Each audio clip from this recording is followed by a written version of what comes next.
own a home or have plans to in the future? Or are you upside down in your mortgage and need help? Tune in right now to the Call Toni Real Estate Radio Show with Toni Patillo and her co-host Carla Dennis.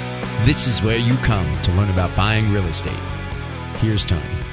Hello, Los Angelinos. I'm your host, Toni Patillo, and you're listening to Call Toni Real Estate Radio here on KEIB AM 1150, The Patriot. Adam, welcome back. Hello, Toni. It's so good to be here with you and Phil in the studio. I want to talk about all those parents that you're helping and giving them direction and teaching them on how to help their children begin financial planning. The most essential thing that people really need to be able to survive today is not taught in school. So it's up to parents to teach their kids.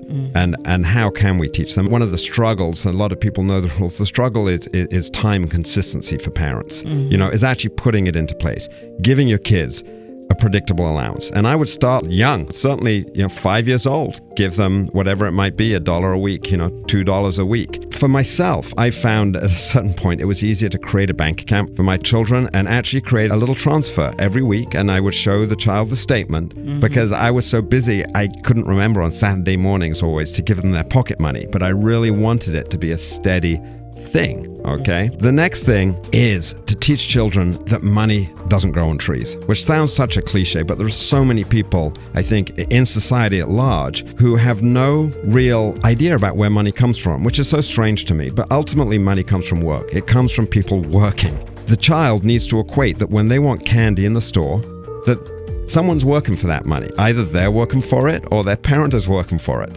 Personally, I think at least some of their allowance should be tied to some kind of odd jobs, or maybe some extra allowance to odd jobs, but really try and get it into your child at an early age. The importance of working in order to get that money. I love that because I started working really young. I mean, I had a paper route at like age 8, and I was working on a golf course at age 11. I knew if I was going to buy something, my parents, like if I wanted baseball cards, which I loved, my parents weren't going to buy it. They would say, spend some of your money then. And man, boy, you get clear real quick when you're hustling for that dollar, and then you decide what you want to spend it on. You get real clear on the value of money. So did your parents go the next step with you, Phil, and encourage you to save some of that money? Maybe take 50% of it and encourage you to save. That is where they dropped the ball. Right. So I got a little tip for that and how your parents could do that. And maybe encourage you to save, to have 2 buckets. One is your candy bucket and one is your savings bucket. Yeah. And on that savings bucket, because there ain't much compound interest these days, the parents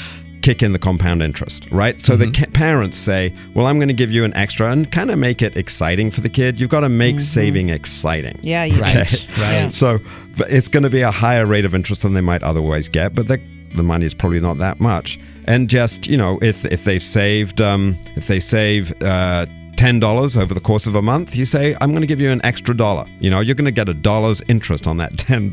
I love that. That's great. It's so cool. That's so cool. And then the next month after that, again, they'll get it compounded, not just on the $10, but on the $11, and show them how that works. That is so smart. One of my other favorite things is this entrepreneurial ability. Encouraging your kids to do a real job at a young age, and even better, to be an entrepreneur, be it do the lemonade stand and keep going with that lemonade stand. Don't just do it when they're 8 years old. Keep going. Right. I find that many of the successful business people I know, Warren Buffett says there's only one correlation with being a highly successful entrepreneur. It's nothing to do with your academic ability or sporting ability. It's how young were you when you started being an entrepreneur. Yeah. You know what? You just got me thinking. Imagine that you teach your kid about the lemonade stand, then you teach him how to franchise a lemonade stand. So he's got lemonade stands all over the town. Right. That's great. You were great. This has been really cool. This has been really awesome.